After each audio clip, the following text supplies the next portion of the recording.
5장 7절 말씀입니다. 마태복음 5장 7절 말씀입니다. 마태복음 5장 7절.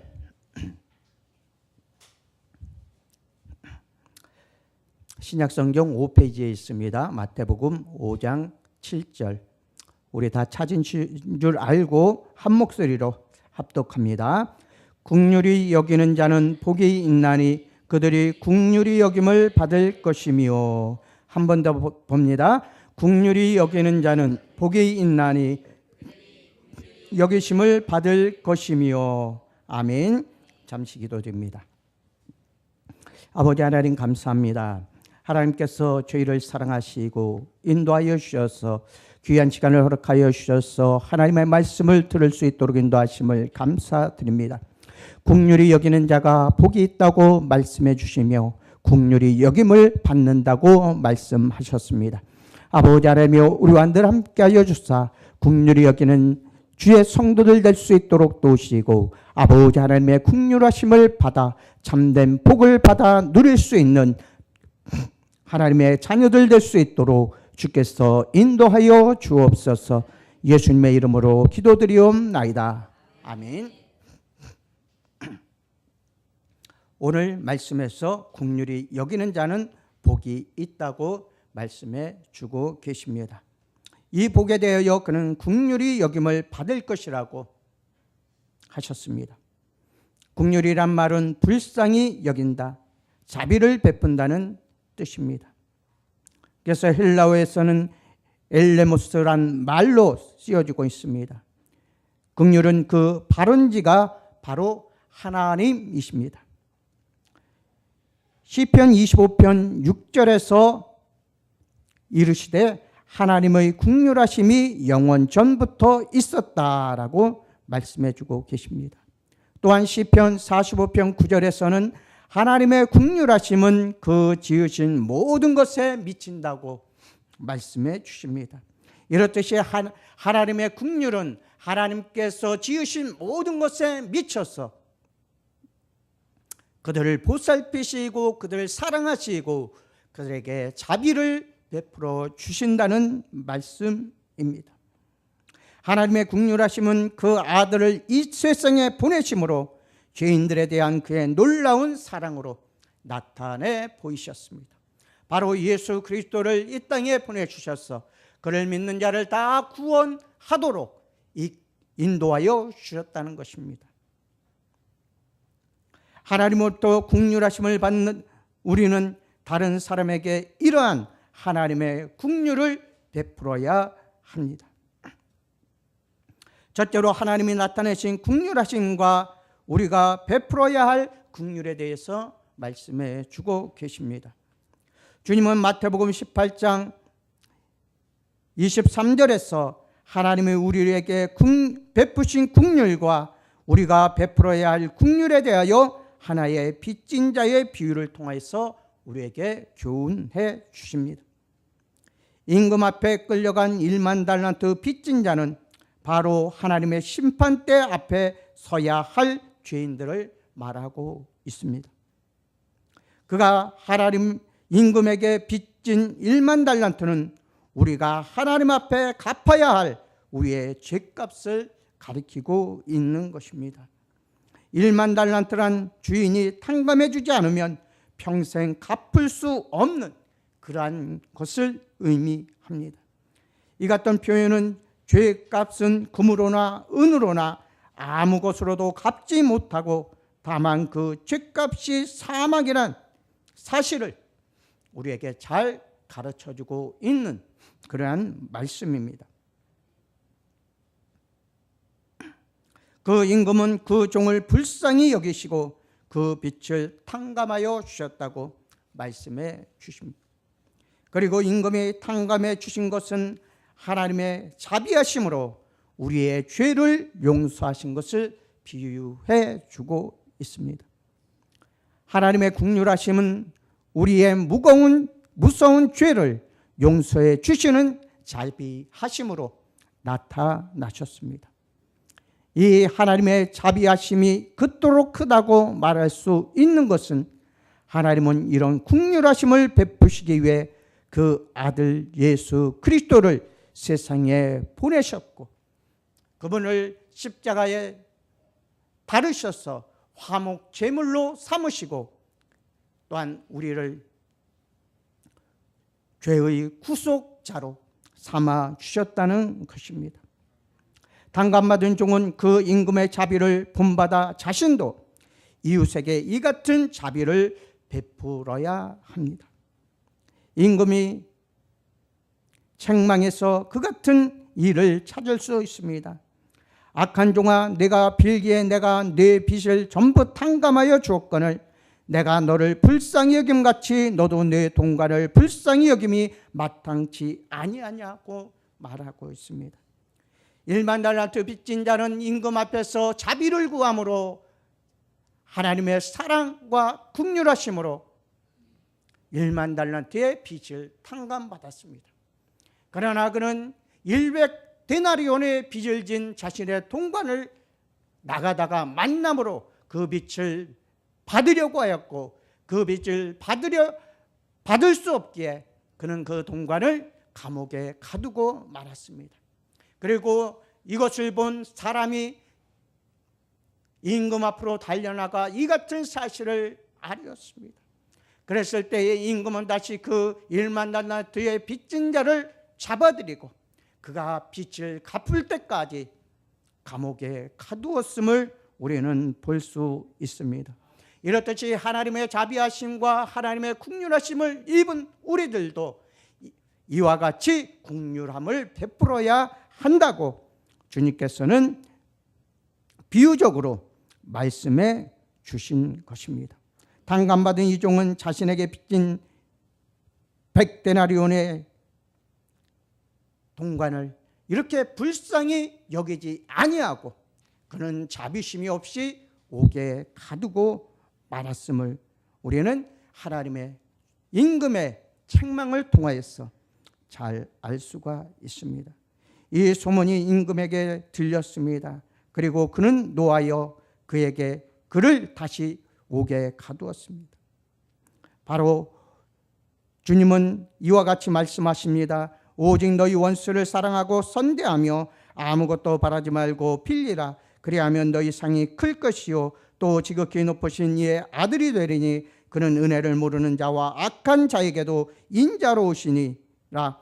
너희 아버지의 자비하심 같이 너희도 자비하라고 누가복음 6장 35절에서 36절에서 말씀해 주고 계십니다. 우리들도 하나님께 긍휼하심을 입어 구원을 얻게 되었습니다. 그러므로 우리도 그 긍휼하심을 배워 우리도 형제 자매를 아니 믿지 않는 자들까지도 원수까지도 긍휼히 여길 수 있는 그러한 성도들이 되시기를 주님의 이름으로 축원합니다. 둘째로 긍휼히 여김으로 복을 받은 사람들에 대해서 말씀해 주십니다. 하나님의 축복을 받은 사람들을 보면 다른 사람들에게 긍휼을 베푼 사람들임을 우리는 알 수 있습니다. 첫째로 사도행전 10장에 나오는 고넬료라는 사람은 베드로가 찾아가 복음을 전함으로 온 가족이 구원받은 사람입니다. 그가 그 같은 은총을 받은 일에 대하여 천사는 내 기도와 구제가 하나님 앞에 상달되었다고 말씀해 주십니다. 가난한 사람을 긍휼히 여기는 것은 이처럼 하나님에게 상달되어 하나님의 긍휼의 축복을 받게 됩니다. 이렇게 함으로써 고넬료의 가족들은 구원을 얻게 되었고 베드로는 그들에게 세례를 베풀고 그들이 하나님의 자녀가 된 것을 선포하게 됩니다. 둘째로 욥의 경우를 보면 성경은 욥에 대하여 의로운 사람이라고 말씀해주고 있습니다. 그런데 그의 의는 그의 생활 가운데서 가난하고 어려운 사람들을 불쌍히 여기며 도움을 준 일을 욥기서 29장 11절에서 17절에 말씀해주고 있습니다. 그가 어려운 시험을 이기고 결국 더욱 큰 하나님의 축복을 받을 수 있었던 것은 그가 이같이 긍휼히 여기는 아름다운 마음이 있었기 때문입니다. 또한 셋째로 잠언서 31장에는 현숙한 여인상에 대해 말씀해 주고 있습니다. 이 현숙한 여인의 행실을 보면 그는 강교한 자에게 손을 펴며 궁핍한 자를 위하여 손을 내민다고 하였습니다. 불쌍히 여길 줄 모르는 자는 사람이 갖춰야 할 가장 중요한 인간성을 상실한 사람이기 때문에 하나님의 긍휼하심을 받을 수 없습니다. 그러나 이웃을 불쌍히 여기고 가난한 자를 불쌍히 여기고 공개하며 헐벗고 줄인 자를 불쌍히 여겨 그들을 공개하는 자들은 하나님의 긍휼하심을 입는 복을 얻게 된다는 것입니다. 마지막 셋째로 그리스도인들의 긍휼에 대해서 말씀해 주고 계십니다. 성경에서 그리스도인이 감당해야 할 긍휼에 대하여 다음 세 가지를 말씀해 주고 계십니다. 성경에는 첫째로 하나님의 긍휼은 우리의 죄를 용서해 주신 것으로 나타나셨기 때문에 우리도 형제의 죄를 용서해 주는 긍휼을 베풀어야 합니다. 제자들 간에 형제들의 죄를 용서해 주는 문제가 나왔을 때 베드로는 형제가 내게 죄를 범하면 몇 번이나 용서하리까라고 물었습니다. 일곱 번까지 하리까라고 묻습니다. 이 물음에 주님은 7번뿐 아니라 70번씩 7번이라도 할지니라고 말씀하셨습니다. 용서는 한 번, 두 번, 세 번, 7번이 아니라 죄를 지은 사람이 자기에 와서 용서를 빌면 용서를 빌 때마다 그를 용서해 주라는 것입니다. 죄의 용서는 우리의 생각이나 감정이나 인간적인 자비에서 나오는 것이 아니라 내게 베푸신 하나님의 긍휼에서 나와야 합니다. 그럴 때만이 진정한 용서가 될 수 있습니다.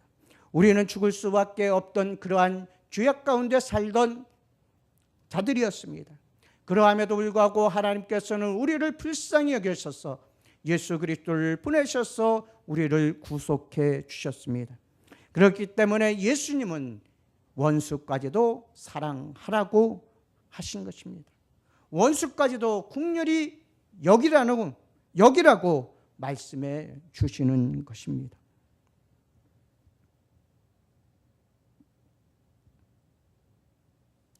이처럼 우리가 형제의 죄를 용서해 주는 긍휼은 우리의 죄를 용서를 받는 긍휼로 내게로 돌아온다는 것입니다. 그래서 주기도문에서도 우리가 우리에게 죄진 자를 사하여 준 것 같이 우리의 죄를 사하여 달라고 기도하고 있는 것입니다. 우리가 우리에게 죄 지은 자들을 사하여 준 것 같이 우리의 죄를 사하여 달라고 우리는 입술로만 부르짖는 것이 아니라 우리의 행동으로 나타내 보여야 한다는 것입니다.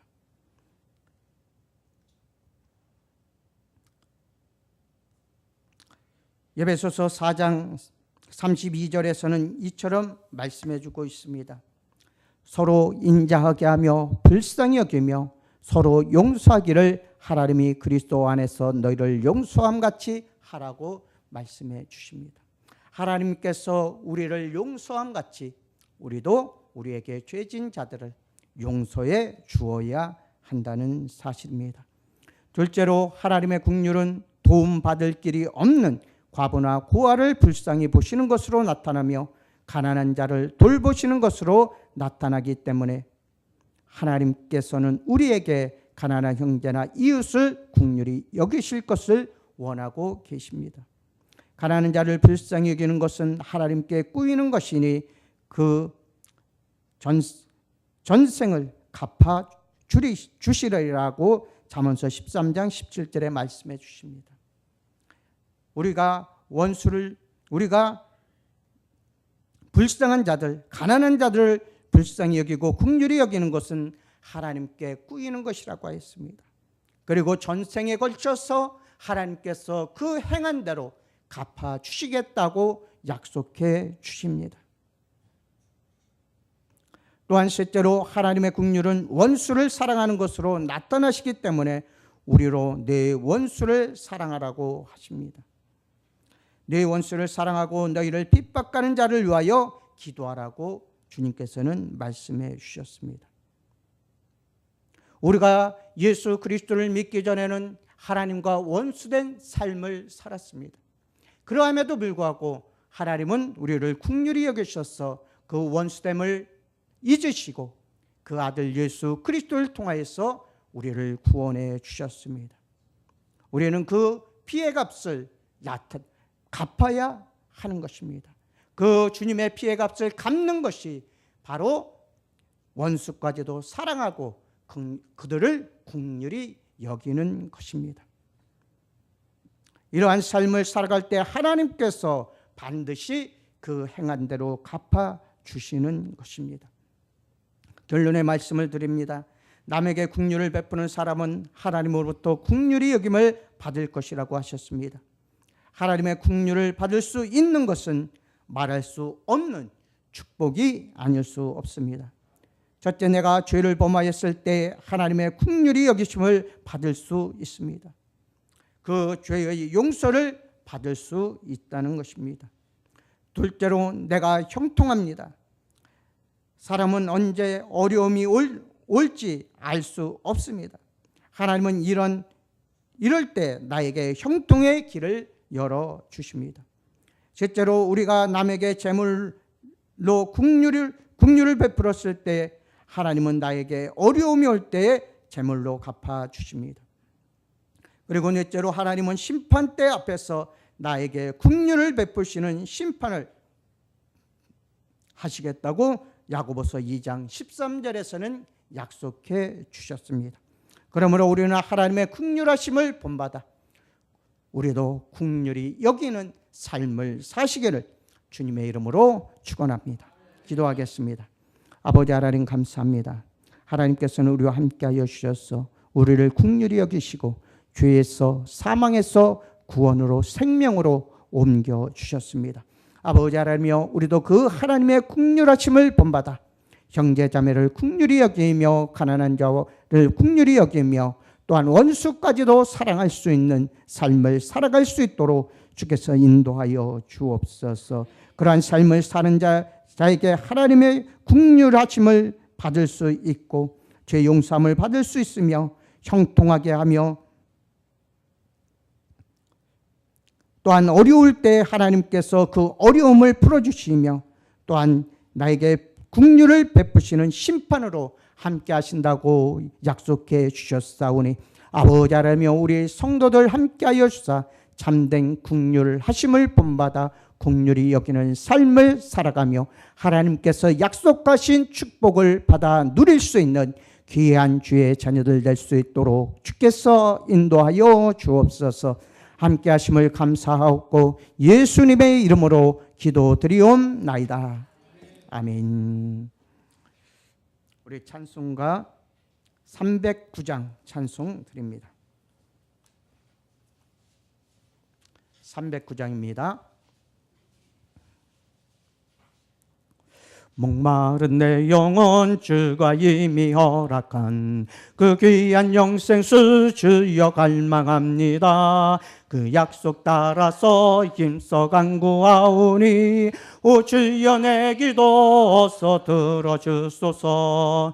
예수의 사랑 예수의 사랑 바다 물결같이 내게 임하니 영광의 물결에 온전히 쌓여서 내 영혼의 기쁨 한량없도다. 주 내게 약속한 금비 내려주시려 은혜의 저구름 건너편에 떠올라 그 귀한 징조가 내게 밝히 보이니 나 힘을 다하여 주께 간구합니다.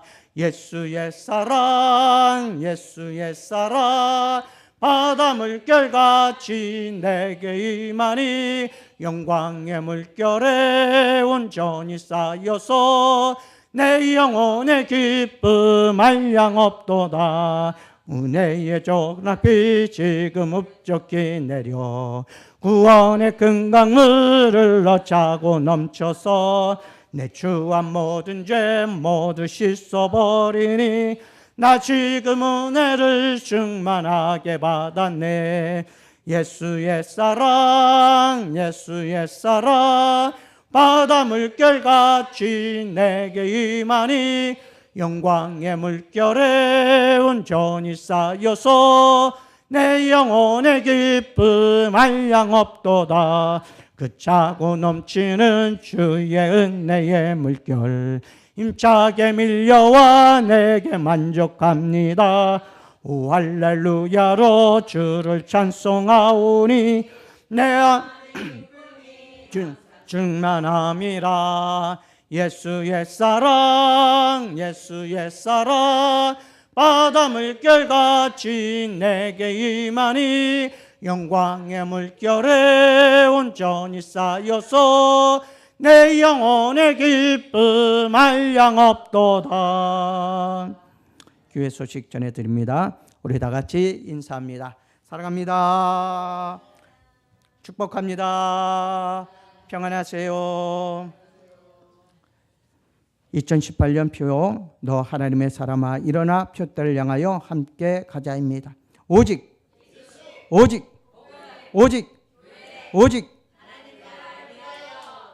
하나님의 나라를 위하여 힘쓰시는 성도들이 되시기를 축원합니다. 2018년 교회 부흥과 목회를 위해 기도해 주시기 바랍니다. 특히 출석인원 50명 달성을 위하여 기도해 주십시오. 또한 화요일 떡볶이 아이스크림 노방전도가 이제 2회 남았습니다. 더 많은 기도와 함께하는 삶을 살아가시기 원합니다. 또한 대강절 첫째 주일로 예배를 드렸고요. 또한 성탄절 추리를 하였습니다. 도와주신 분들 참으로 감사드립니다.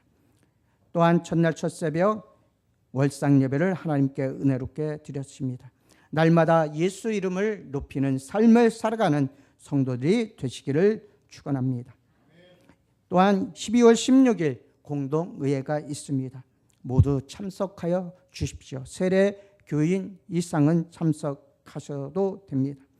또한 제6회 성탄 축과 임마누엘 밤이 20일 날 있습니다. 각 부별로 잘 준비해 주시기 바랍니다. 또한 성탄 주일 예배 23일, 성탄 축가 예배 25일, 송년 주일 예배 30일, 또한 송구영신 예배 및 말씀 뽑기가 31일 있습니다. 모두 참석하셔서 함께 은혜 나누시는 성도들이 되시길 바랍니다. 또 유용식 목사님이 화요일 12시 지난 새벽에 돌아가셨습니다. 그래서 내일이 장례식입니다. 그 장례식장에 함께 가실 수 있는 분들은 차가 운행됩니다. 함께 가셔서 마지막 가시는 그 길을 함께 보시고 기도해 주시기 바랍니다. 우리 왕이신 나의 하나님 찬송 부르신 후에 주님 가르쳐 주신 기도로 예배 마칩니다. 왕이신 나의 하나님 내가 주를 높이고 영원히 주의 이름을 송축하리이다.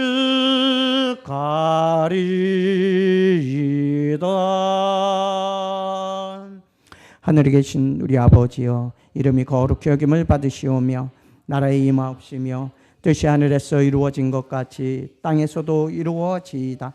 오늘날 우리에게 일용할 양식을 주옵시고 우리가 우리에게 죄 지은 자를 사하여 준 것 같이 우리의 죄를 사하여 주옵시고 우리를 시험에 들게 하지 마옵시고 다만 악에서 구하옵소서. 나라와 권세와 영광이 아버지께 영원히 있사옵나이다. 아멘.